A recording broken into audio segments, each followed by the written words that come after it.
Welcome to ketomealsandrecipes.com. Today I'm going to make a moist and delicious chocolate flourless, almond, and hazelnut cake.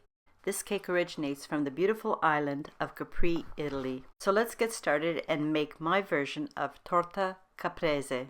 The macronutrient ratio for this Torta Caprese is 3.9 to 1 with 6.7 grams of total carbs, 3.4 grams of dietary fiber, resulting in 3.3 grams of net carbs per serving. Before getting started, I'd like to suggest that you do the following prep steps. First, make a full batch of my chocolate truffle recipe. I highly recommend that you use this recipe rather than just melting sugar-free chocolate or keto chocolates, because this recipe will have much better macro ratios and nutritional value. This is a really easy recipe to make, and I'll provide a link for my chocolate truffle recipe in the description below. After completing the chocolate truffle recipe, set that aside and let it cool to room temperature. The second step is to preheat your oven to 180 degrees Celsius or 350 degrees Fahrenheit. Also, I would suggest you weigh out and assemble the blanched almonds and blanched hazelnuts and the 4 large eggs. Remember, the eggs have to be at room temperature. With regards to nuts, I would like to mention that many recipes only use blanched almonds, but being a recipe purist, I researched and discovered that in Capri, the chefs often use hazelnuts or, as they're called elsewhere, filberts. And since I like both of these nuts, my recipe is going to go as traditional as I can and use both of them.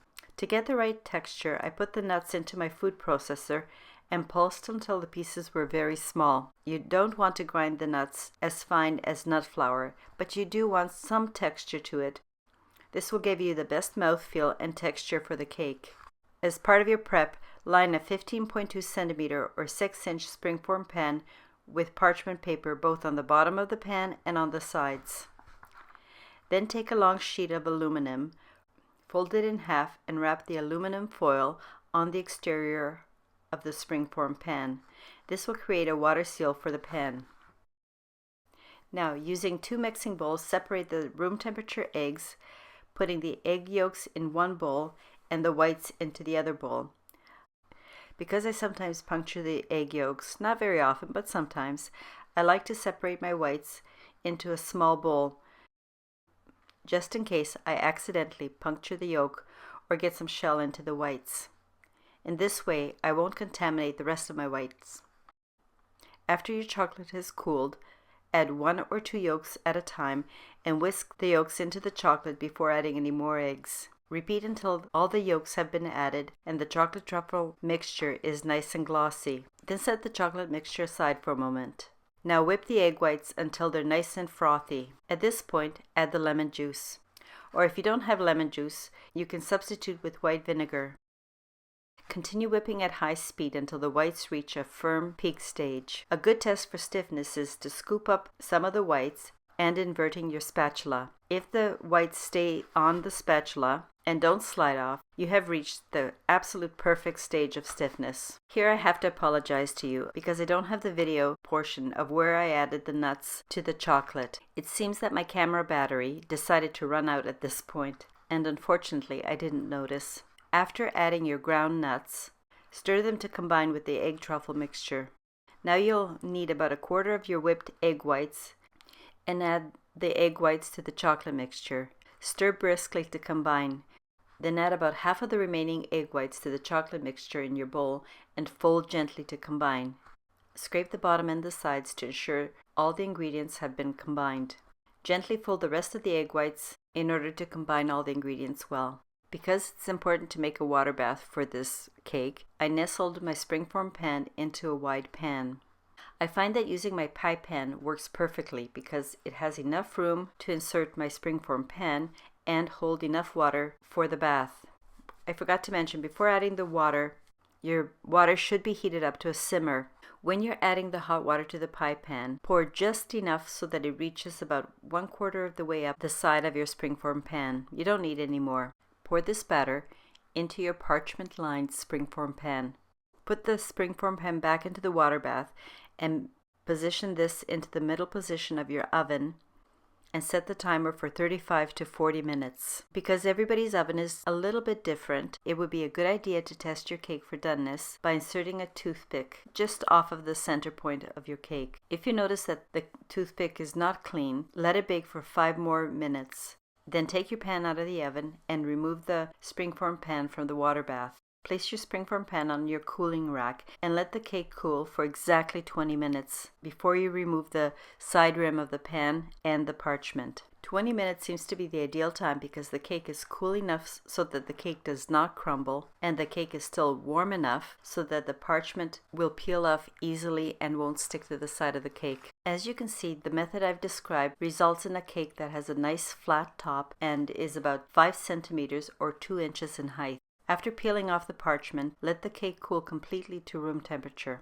After the cake has cooled on your counter, I like to flip the cake to remove the bottom of the pan and the bottom parchment. To do so, I place a piece of parchment on top, and then using a flat plate or the bottom of another springform pan, I gently place my hands on the top and bottom and flip it over. And at this point, it's a good idea to remove the bottom of the pan and carefully peel off the bottom parchment. Now it's time to get your decorative serving plate. Position the plate very carefully so that it's at the center of your cake when you place it on top, and then flip it one more time. Be very careful at this stage because uneven pressure will crack the cake, which, by the way, I will demonstrate in my blooper at the end of the video. Before decorating this cake, which you should do just before you are ready to serve, I let the cake rest in the refrigerator overnight. Resting overnight will bring out all the flavor of the rich chocolate combined with the nuts. And your cake will also have an amazing texture that is rich, silky, and it'll prevent the cake from crumbling. In Capri, the Torta Caprese is decorated very simply. They just dust the top with confectionery sweetener.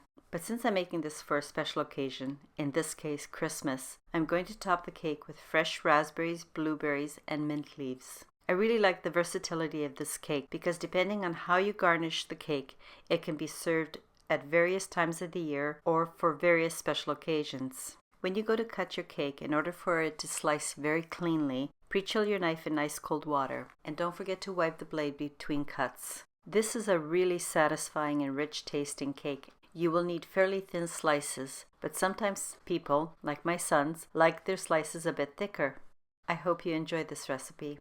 I'd really like to thank you for watching this video. Please subscribe, turn on your notification bell, share this recipe with someone, and help my channel grow. I'd really appreciate that. Now here's my blooper. I was too hasty and wanted to finish the video, so I was not very careful when I was flipping the cake and it cracked. Actually, I also didn't allow the cake to get to room temperature and it was still quite warm, which made it very fragile. This is why it's really important to make sure the cake is at room temperature. So you see, even though I've made this flourless cake many times and know the drill, I didn't follow my own advice, and I guess I learned a lesson. But even with its crack, I couldn't let this cake go to waste. And to be a little bit more festive, I made a snowflake stencil and dusted my cake with confectionery sweetener. And we all had a bonus tasty piece of dessert. I hope you'll join me for the next video. The link for the chocolate truffle video and the printable Torta Caprese recipe will be posted in the description below.